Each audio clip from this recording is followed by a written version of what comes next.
It's the application of digital processes throughout the entire life cycle of a system, from, concept to manufacture, operation, certification and disposal, all connected by a single source of truth. I think that's the key. That's what digital engineering really means to us at Aralis. It's not just digital design. It's not just digital procurement. It's the whole life cycle of our aircraft system will be digitally developed, and it will be connected by a single source of truth.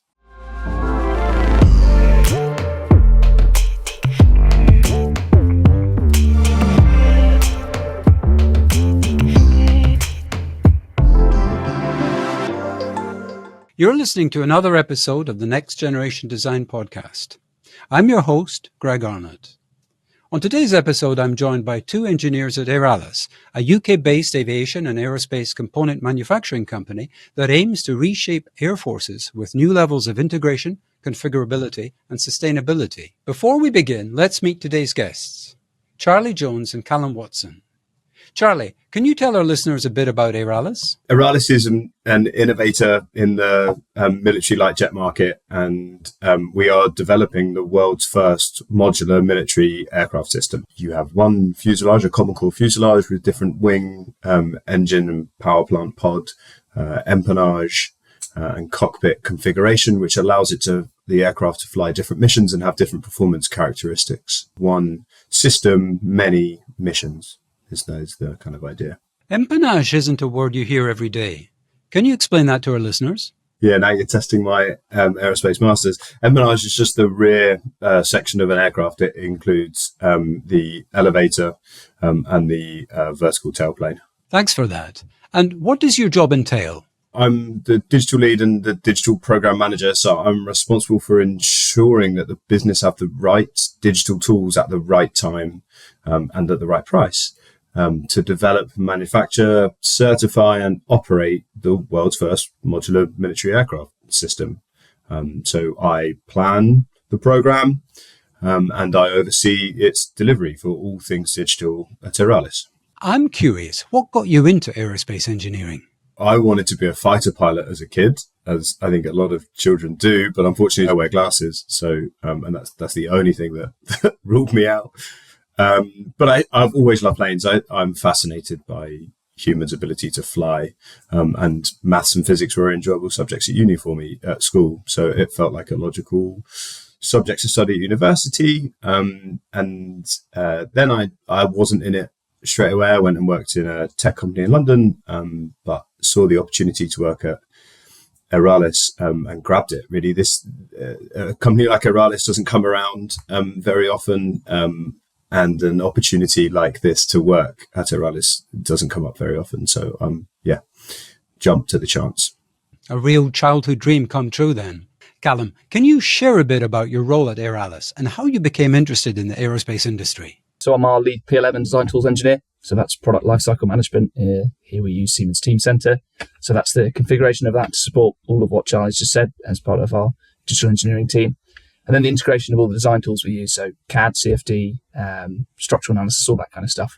So develop all that and support the engineering development team by empowering them with digital engineering. Unlike Charlie and a lot of children, I didn't really want to dream to be the pilot. Watching films like Apollo 11, even the Dam Busters, lots of people saw a romanticism in the pilot role, but I was a bit more attracted to the sciencey roles of the engineers in the background. So I worked hard at school and university to kind of realise that, equally interested in science and mathsy kind of stuff. And now I find myself a member of a small team on one of these kind of dream projects, the delivery of one of those things I could have dreamed of. So I've always wanted to be around aircraft. My mum always used to take us down to Heathrow to see Concorde take off and stuff. So firmly around aircraft. And over the past few years, it seems that advancements in aerospace technology have come at a record pace. What has it been like to see that progress firsthand? It's really changed, actually, quite amazingly. Callum and I were reflecting, we've only worked at Aeralis in the last 2 to 3 years. And in that time, there's been some major external events which have really driven some changes. So obviously conflicts around the world have driven an increased focus on national readiness and capability in aerospace. And so making sure that, particularly in the defence world, that every country has the ability and the capability ready when it needs to, do what it needs to do. We've seen the need for, I think, like whole platforms to adapt to changing requirements. The requirements keep changing, technology keeps changing, and platforms have to be able to keep up with that. And that's really driving the need for digital engineering. I think in aerospace as a whole, aircraft are designed kind of 20 years before they land to market in some cases. And by that point, the requirements of technology have completely changed. And so there's a real push to keep up with that change and reduce that period from ideation to launch. I wonder if you can expand on that last part just a bit. What exactly does digital engineering mean to you at Air Alice? To me, it's efficiency. I think when I came out of university, I had this kind of expectation that industry was using all the cutting edge kind of things, and everything is sharp. And I thought I was going to walk into this new space, and was kind of surprised to find still quite a lot of document centric, especially in the certification space, document centric engineering programs. And so, digital engineering to me is kind of going past that and stop sending emails and a thread and lack of configuration, but really is that digital thread that's efficient. It allows us to have clear tasking. It allows us to collaborate and assuredly on the right thing, and it also allows us to be innovative. I think is we've got this opportunity to try new technologies and apply stuff to the engineering space. It's all of that really. It's AI, ML, all those kind of buzzwords, and allows us to be new, efficient, exciting, really. Bit buzzwordy. What do you think, Charlie? That's one take. I was going to say it's the application of digital processes throughout the entire life cycle of a system, from concept to manufacture, operation, certification, and disposal, but all connected by a single source of truth. I think that's the key. That's what digital engineering really means to us at Air Alice. It's not just digital design. It's not just digital procurement. It's the whole life cycle of our aircraft system will be digitally developed, and it will be connected by a single source of truth. That's what it means to us. But it does also mean efficiency, and digital thread enables all that kind of stuff. Can you elaborate on the usefulness of the entire digital thread? It provides that path of assurance that the people know what requirements they're working to, so it can design a bit of geometry to those requirements. If a change happens, that's rippled and notified, and so that individual can modify based on those requirements. That assurance continues down from the CAD to the simulation link. So that right bit of CAD that's going through its own life cycle has a stamp to say that's good for simulation, and we can go and simulate that. So we're not doing nugatory work. We're working to something that's valid to be validated and verified, and any changes that do happen ripple. So everyone in the chain knows that they're working to the short thing, and so that's really important for us to realise our aircraft that needs to go to first flight in the next 2 to 3 years. We need to move quickly, and we can't afford to be undertaking simulations on the wrong bit of kit. It needs to be assured. We need to be efficient, and digital thread allows us to realise that, and we're using it. Fantastic. During discussions between our companies, I've heard about Airside. Can you tell our listeners about what Airside is and its benefits? It stands for the Air Alice Smart Integrated Digital Enterprise. And really what it means is it's our implementation of digital engineering. It's an approach, it's a philosophy, and it's the actual tool sets and functionality that we deliver. And so we have some key principles of Airside, and they're things like start integrated, stay integrated, single source of truth. So we try not to duplicate data anywhere in the system. And what it means is our whole enterprise will be digital, and it will be all our processes will be enforced digitally, all our data will be stored digitally, and our aircraft will be designed, certified, manufactured, all using digital processes. And that delivers an untold amount of benefits. And when we get into Airside and explaining that, everyone's eyes light up and they go, oh, but you could do this. And you say, yeah, absolutely you could. And we will. We absolutely will. So we can work with manufacturers or designers anywhere in the world because they can all have access to our live design environment. Amazing. We can take the digital models and the requirements and using MBSE, our digital system design, and put it into an optimizing tool that comes out with an optimized wing design or whatever. And because that's all linked, when we start to manufacture, we know exactly why a part lives there, and so we know if there's a different part or nut that we can use to sub in and out, if that's what we might want to do. We can control the torque that goes into each nut being tightened with digital tools, and that's all linked back and tracked to our head of quality. You can do so much, and you get into the real world operation stage. You can optimize your fleet because you know exactly the life and the operation cycles of each different aircraft part. You can track the maintenance. It's an untold amount of abilities if you have a true digital twin that comes all the way back to the digital development of the aircraft. From day one, we've been digital, and we will be digital until, well, forever. Forever and ever. Thank you for that, Charlie. I'd like to talk more about model-based system engineering. Can you explain MBSE technology and some of the advantages it brings? Systems engineering itself is ancient, really. You can look back at systems engineering being developed from the 1600s onwards. In terms of model-based systems engineering, the principle that we're using at Aralis, the Arcadia method, has existed since I was about 9 years old. So that was developed in 2007. But the adoption of that into industry, I think, is relatively new. So that's where we start there.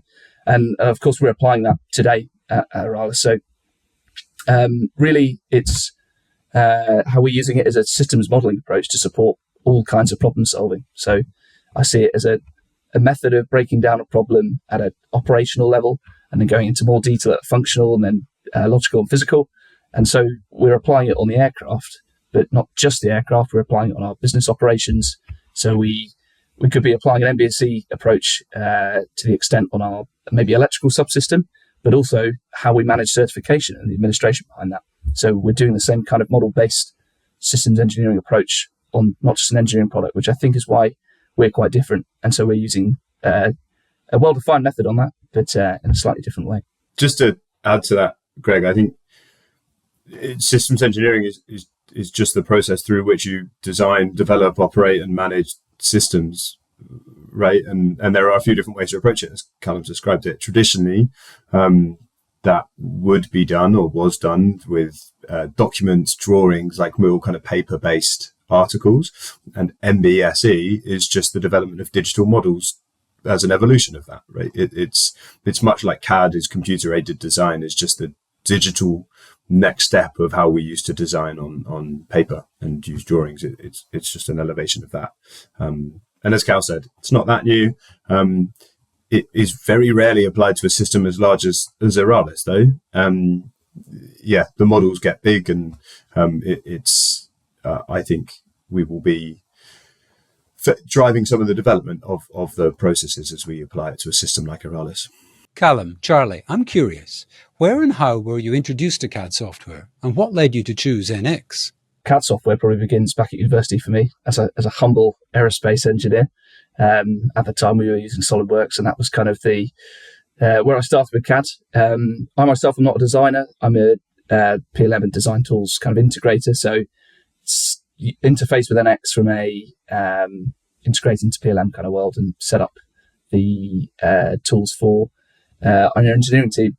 So Aralis picked NX because really it was with the openness from Siemens to collaborate with us from a general side of view were great. And NX is a tried and tested proven CAD tool for the aerospace industry. So that was selected before I joined Aralis, and I kind of walked into inheriting NX as a system. And so I've been working on that for 2 years now and configuring that to our kind of design enterprises requirements and managing the bill of materials through that and supporting the development of config management too.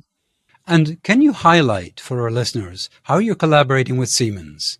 We work with Siemens very closely, and it's an approach we take with kind of a lot of our partners is we are collaborative, and digital tools help us to collaborate. We're working with Siemens and Siemens Professional Services, the implementing team, in a much more agile way than I think has traditionally been done. And Siemens are really supportive of that. We very quickly identify new capability that we need. We design processes, and we want to build and test them out, because the only way we can future-proof those and make sure they work is just with lots of robust testing and experimentation. That's the best way for us. And so we aren't sat with the Siemens team and giving them big set of requirements and saying, build this, go away for 6 months, build this, come back and we'll test it. We're every week designing something, building it, testing it, changing it a bit more and working in that real agile sprint. We are bounded by big milestones. And so we do a kind of hybrid approach to make sure we're delivering for the program. But that collaboration and that different way of working, we talk to Siemens daily. Every day we're messaging each other. We're asking for trial licenses to try out new technology and try different methodologies. We're having different solutions proposed, and we're trialing those. It's been great.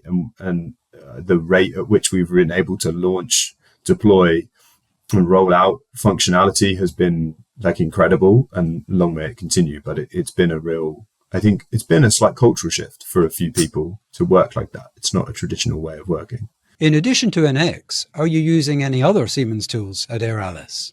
I believe it's Teamcenter, NX, SMW, SimCenter, Polarian, and we've just started using kind of Test Lab and the physical test management system.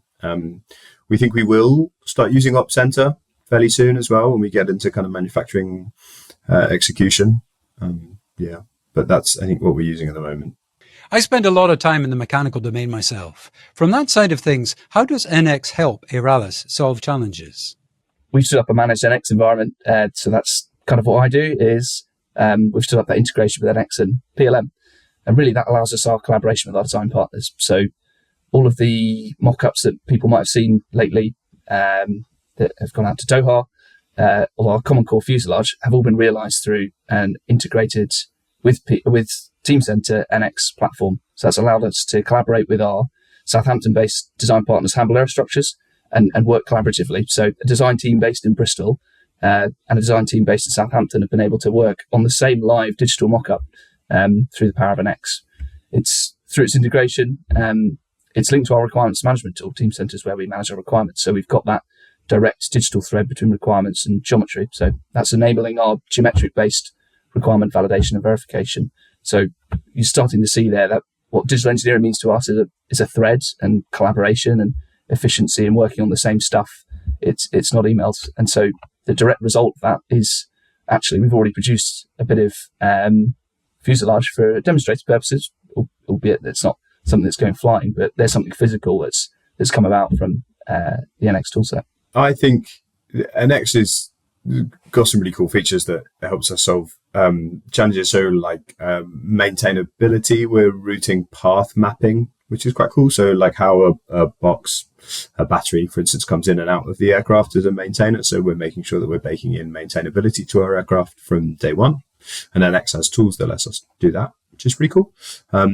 You can mock the view of a pilot from their eyes, and you can move their head up and down, and you'll be able to see what they see in the cockpit. So you can map out the kind of anthropometrics. Thankfully, Siemens NX has exactly the type of certified human models that we'll be getting in our aircraft, so we can get an idea of how those people react in the cockpit. The real extremes we're taking into consideration a modern Air Force, so the largest gentleman and the smallest female in the cockpit, and ensuring that they can reach the rudder pedals and touch the large area display and reach the active throttle and that kind of thing. So NX allows us to design with that in mind and get inside the eyes of those models. That's a really cool bit of functionality. Callum, we've talked quite a bit about the technology you're using throughout the design process, but tell us, what is the actual design process like at Air Alice? Where and how does it start? Air Alice operates as a thin prime. So in the same way that we're modular in terms of a physical aircraft and we're modular in the way of our avionics systems, we're modular in organization. So we sit as an experienced design team with a typical chief engineer and heads of systems. So we maintain design authority with a very much requirements-driven approach. But we operate as a thin prime. So we've got design partners like Hamble Aerostructures who are designing, manufacturing a bit of our aircraft, so our Common Core fuselage. And so we collaborate with them in a one team sort of methodology, and they design that bit of kit for us. Our system design supported by other engineering firms in Bristol. So we're doing bits of design together as one team and collaborating in the same space on the same stuff at high cadence too. So it goes through a typical kind of design maturities. We've gone through an FCR recently, and we're moving towards a PDR. And so we're not trying to reinvent the engineering wheel. We've got some very experienced team with applying typical engineering process, but we're leaning on a digital enterprise to enable us to work with design partners all over the place, really. Can you explain FCR and PDR for us? Final concept review.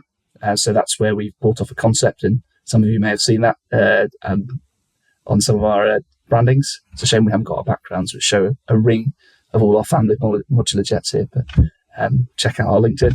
And then PDR is our preliminary design review. So we've just got kind of getting past our concepting and going into more and more detail at the moment, and working collaboratively with industry. The gateway reviews on a traditional large system development lifecycle. So you start from a concept idea, and you have some initial requirements, and you develop a design. You check it meets your requirements initially, and then you get into more detail and you check again.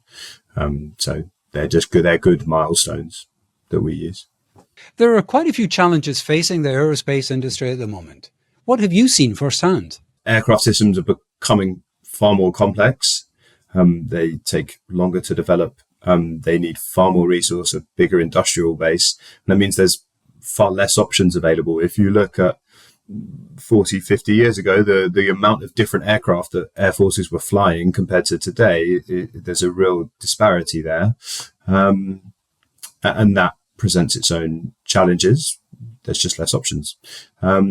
The requirements for the latest generation of aircraft are changing so quickly that they need to be replicated in the trainer platforms. Pilots have to be able to train in a platform that is like the aircraft they're going to fly, but the investment isn't always there into the trainer platform. So they need to really be able to adjust with those new requirements and be adaptable.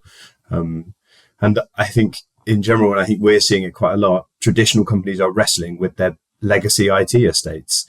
They're big companies. There's been a lot of acquisitions as well. And so that makes it much harder to manage an IT estate, and trying to keep up with the new technology and the need for innovation, which often needs digital processes to achieve that. You can't do a lot of innovation at that pace without digital processes.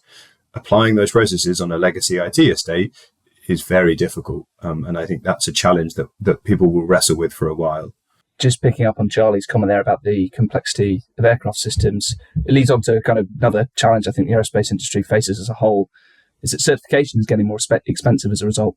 So I fear that may be reducing the appetite for people to try new things, limiting how eVTOL's progressing and that kind of thing. So a solution to reducing expense in certification, I think is something that's really important. And that, because of that expense certification, reduction in sort of risk appetite is not very exciting, because it means there's less cool projects that actually make it. And so we're quite keen on putting that kind of thing behind us and bashing through in this space. On certification itself, that lots of programs are still stuck in quite document-centric certification programs, which are inefficient and just have such a huge cost and human admin burden. So trying to ensure safety through that, and I think we might have seen that through industry, can be difficult. And so that's something we're looking to solve. Are any of those particular challenges unique to Aeralis? Conversely, we don't have a legacy IT estate, which is lovely in a lot of respects. It means we can adopt the Siemens toolset wholeheartedly and benefit from all the new functionality. But what it does mean is we're trying to build an organization at the same time as build processes, toolsets, and an aircraft system that can be recognized by a regulator and can be certified. It's an opportunity because it means we can use digital, and we have hired really experienced, incredible individuals from across the aerospace industry to bring their best practice knowledge and apply it to a new way, which I think is the best of both worlds. But that's obviously a unique challenge for Aeralis. There aren't many new aerospace companies. And I think the other one is delivering that novel technology. It's a modular aircraft that there's never been, at least not in the military sense, achieved before. Delivering that while reducing the technological risk. We need to build an aircraft and we have to get it to market and we've got to certify it, and we can't build whole new systems for everything. So how we balance the need for getting it to market, getting it flying and getting it certified while actually developing a whole new type of aircraft. That's a challenge that we face, but we're drawing on the expertise across the UK and across the world and finding actually there are solutions to most of those challenges that do exist. We were surprised, I think. Another challenge out of that is that we're tapping into SMEs across the world, not at one specific place. So one of the challenges we have is in the fact that Aralis is the first whole British aircraft program in nearly 50 years. I think, in fact, 50 years this year. So that kind of industry that once was in the UK of, Avro, Vickers, all these big companies is kind of gone. So we're tapping into industry across the world. From an Aralis standpoint, what do you do differently when overcoming challenges? What is the company's secret sauce? I think when we try and overcome a challenge, we start from a very theoretical, what's the philosophy we want to apply, and make sure we're thinking about it from a big picture point of view. So I think it's really easy to get into a point solution problem. So if I have a specific challenge, let's say I'm struggling to send another engineer an analysis file for whatever reason, and I can't do it. If I identify a solution that just does that one thing, then it does that one thing very well. But over time, over 3 years, I end up with 50 of those solutions, which means my software estate's huge, my license bill's huge, my technical debt is really big. And I actually don't have a single source of truth. I've got lots of different sources of different truths, which is a real problem. And I think that's how you see a lot of complex legacy IT estates develop, is not looking at the end goal across the whole process and whole organization and thinking about how you future-proof that and how you make good decisions. So we try and start really philosophically, what's the end goal? What's the strategy? Does this align to our strategy? And does any other part of the organization experience a similar problem? So that, as an example, would be, that's just the sharing of data. That's it, right? And so everyone actually at Aralis will experience that problem in some format, because that's how a business operates. You communicate and share data. So how can we come up with a solution that enables everyone at the organization to share data in the way that they need? And that gets you to a completely different place. It massively changes all your processes, your solutions. And I think gives you it takes a bit longer to develop, but the return on investment is so much greater. And it really future-proofs. So that's what we tried to do in part numbering. We came up with one of the challenges was we need a part numbering system, obviously. So we adopted an initial part numbering system, which to solve the problem of we need to identify parts. But when you think about that from a wider perspective, where are all the different places in the world, in the global supply chain, that an aircraft part might end up? And what information does that part number need to contain, and how do we want people to interact with that part number? That really changes your requirements and changed our solution completely. And now we have a much more robust part numbering system, which is much less prone to errors, and I think delivers a lot more value long term. So that, I think, is our secret sauce. Is think about it as a whole. Don't just jump in and try and build something for the future. Wonderful. Thank you for that, Charlie. And what do you see as Aralis's ultimate goal? I think it's revolutionize the aerospace industry. I think is absolutely one of our goals. I think increase the opportunities in the UK and that skill base. I think is as Cal said, there are fewer whole aircraft manufacturers in the UK than there were, and I think that's a shame. And there's some great skills that are still there that we need to keep up and maintain and provide those opportunities in the UK. Like I said earlier, that I applied for Aralis because there aren't many opportunities like this going at the moment. And I think increase the availability of pilots. It's a well-documented issue at the moment that we're having in global air forces, and the need for sovereign capability has never been greater. If you look at the world, and having pilots is a key part of that, and Aralis wants to help solve that problem. And the availability is of interest, even down to a taxpayer level. If we can improve the training pipeline in an air force and reduce the amount of flying they're doing to get to a competent level, then we're saving money for the taxpayer, who less wasted flying, and also increasing sustainability inadvertently there. So less wasted flying, getting to the same solution. we're looking to kind of improve all those areas. And it's big of interest as to me as a taxpayer and a young person who's interested in the sustainability of our planet. Before we wrap up, I'd like to look forward to the future of your industry. How do you foresee aerospace evolving? What do you see now, and how do you see that changing in the future? The industry has to evolve, as everything does. If worldwide legislation goes the way I hope it does, I'd like to see more sustainable products going out there. Absolutely. And with that, its own challenges. So, again, certifications, like I mentioned before, becoming more expensive. There needs to be a solution to that to enable us to come up with riskier solutions, let's say. At the moment, it looks like aerospace is stagnating in terms of typical wide-body sort of commercial jets and other jets. And we need to reduce costs and certification if we're going to realise other solutions, especially when sustainability requires us to look at the problem with a slightly different angle. I see more reliance, hopefully, on modelling and simulation and regulation.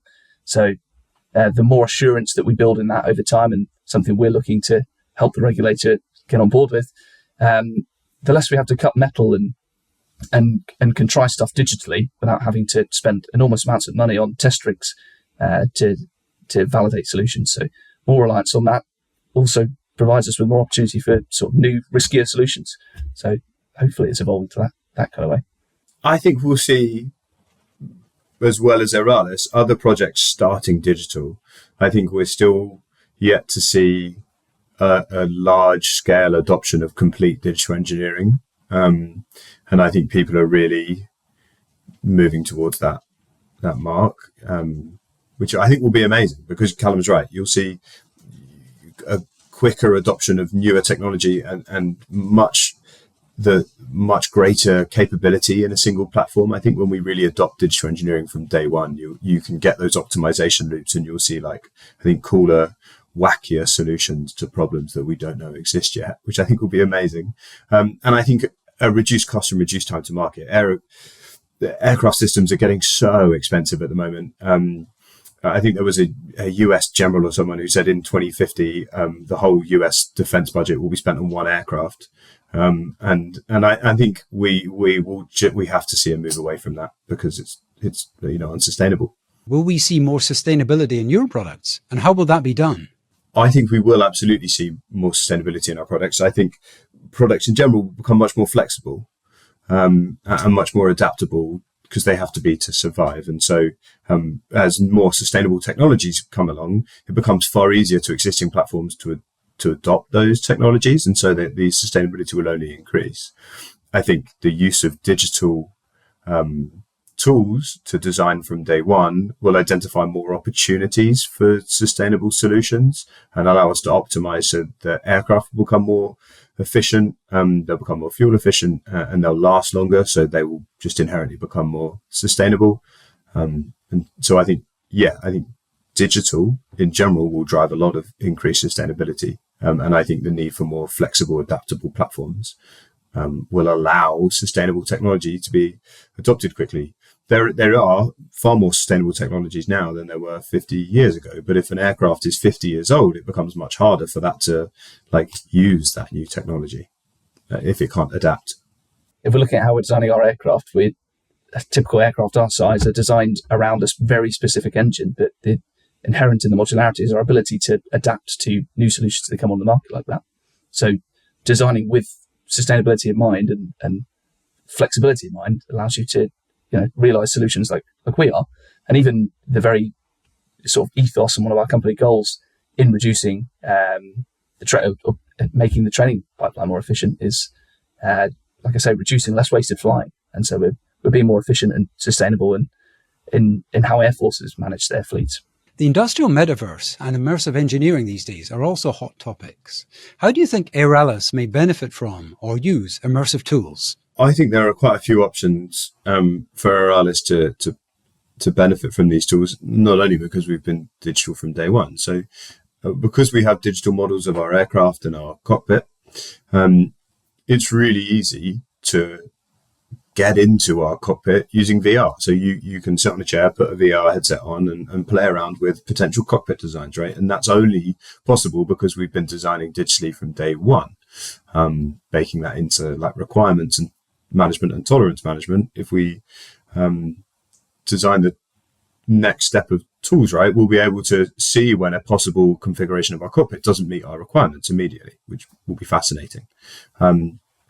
We've seen some really good examples recently of using augmented reality and maintainability and in maintaining and manufacturing the aircraft from day one. So you can project the CAD onto like the aircraft or on the assembly floor. And so the manufacturing engineer knows exactly where the parts have to go, what tolerances they have, how much torque, like I said, how much torque has to go through that, what order to put them in. So you reduce errors, you increase quality, you can do movement tracking and competence tracking with that. That's really cool. And then for like maintainability, if you know you have an error code, you no longer have to like flick through a big maintenance manual and work out what that means. If you have an AR headset on, it will tell you exactly what error that is, exactly why that part is erroring, how to fix it, what tools to use, where those tools live, and interact with it like that. I think it really has a lot of different options, and Heralis is really well placed to capitalize on those few examples. It's going from 2D to 3D, isn't it? It's just considering the human in all elements of the life cycle of the aircraft. Like Charlie says, from maintainability to the maintainer, the smallest maintainer trying to fit in and fix a system, or a pilot in the fuselage. It's really realizing that connection. Charlie, Callum, it's been great chatting with you today. I just have one last question before you go. What does the future of design look like to you? It'll become much more intelligent. The tools will become much more intelligent with human in the loop. I think we'll get into a space where we set the constraints and the ideal output and let the tools optimize the design. So we set some key points and some red lines and just let it optimize. And then humans in the loop just to approve and move that process along and do the detailed safety analysis. We're getting to a point at the moment in Heralis where we've codified all of our design organization rules. So as an engineer and as a designer, you have to follow all of these rules. Parts have to have a certain tolerance on them, like pipes and routing can't be within X distance of a heat source or that kind of like design safety tolerances. And I think once you get to a point where you've codified all of that and your whole requirement spec, as long as a human approves and at the end assesses the design, I think that's where we'll see design move, is much more intelligence in that space, the initial like ideation and optimization space, I think. I agree, absolutely. And empowering engineers. So not looking to, design isn't looking to remove engineers, it's empowering them. And I very much agree. Thank you for being here. It's been a pleasure talking with you both. Thanks, Greg. It's been amazing. Thank you, Greg. Thank you so much again to Charlie and Callum for joining us today. We hope to speak with you both again soon. Thanks also to our listeners for tuning in to today's episode. Join us next time for more discussions about the latest in design, innovation and software applications. If you haven't already, please consider subscribing to our podcast on your favourite platform. And if you're enjoying the content, please leave us a review. I'm your host, Greg Arnott, and this has been the Next Generation Design Podcast.